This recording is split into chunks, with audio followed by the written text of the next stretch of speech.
One line of investigation into the San Bernardino shootings is how a neighbor legally purchased his firearms, gave them to his friend, the one who turned out to be a bloody terrorist, and is now being looked at as part of the plot. But let's look at a side issue about the millions of gun owners in America and how they, or you, might be held responsible for the actions of others if they use your guns.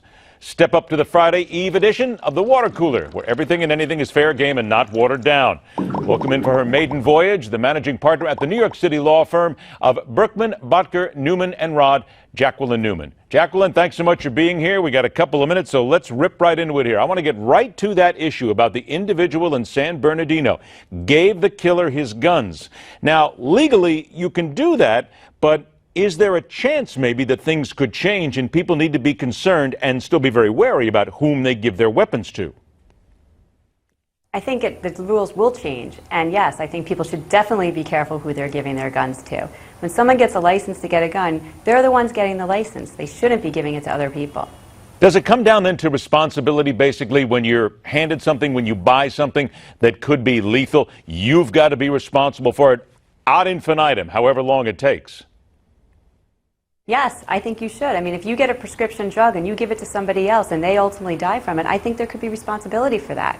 So absolutely, if you get something, it's yours and you shouldn't be giving it to somebody else. The other side of that, though, is if it is stolen from you, let's say, which many of them are, as a matter of fact, you report it stolen, you're not going to be held. You don't see that changing in any time, correct? No, I don't see that changing. I think it's really a question of intent. It is indeed a question of intent, which is what the investigators are now going to have to look at. Here comes a second one on the water cooler right now. An Illinois lawmaker, a state legislator, wants to introduce a bill that would allow the mayor of Chicago, Rahm Emanuel, to be removed from office because apparently the city residents feel that the mayor hasn't quite done his job. Do you see this going very far at all? And maybe what's happening here is some sort of a watershed. Other people might get this idea in other cities. Yeah, I don't see this going very far, and I don't think it should. I think he's doing what he can. I think it was an incredibly, incredibly unfortunate situation. He was the mayor at the time. But look, he's taking steps, and I think that people have to recognize that and let him do his job. All right, now I got a minute left. Here comes the big one for the day. Here's the kicker for the day. Lebanon Valley College in Pennsylvania. The students there want to have the name of Lynch Memorial Hall changed because they say, can't believe we're here. The word lynch in its name, they deem it historically associated with vicious racism. The guy's name was Clyde Lynch, whom it's named after. I mean, he's a former president of the university. Isn't this taking PC a little far? This can't go anywhere, can it? I would think it should not. I mean, it is ridiculous. I agree. I mean, I sympathize. I understand that, you know, people have strong feelings on this, but I agree. I mean, at this point, this was about a man. It's not a verb. And, you know, look at it. I mean, what are they going to want to change the White House one day? I think enough is enough.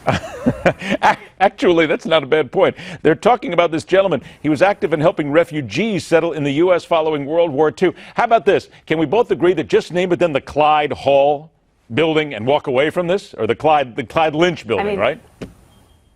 Yeah, I think that's what they're talking about doing. So, I mean, if that's the compromise that everyone wants to reach, so be it. Hey, kids at Lebanon Valley College, do us all a favor. Work on getting an education, not something this ridiculous. That's frightening. Jacqueline Newman, a pleasure. Thank you so much for joining us. We do appreciate your time. I hope we get a chance to talk again. And I'm sure this means now I'm going to get a lot of letters from Lebanon Valley College. Come on!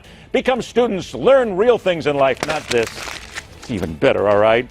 Rock on, true believers. Thanks a lot. See you tomorrow night right back here on The Hard Line.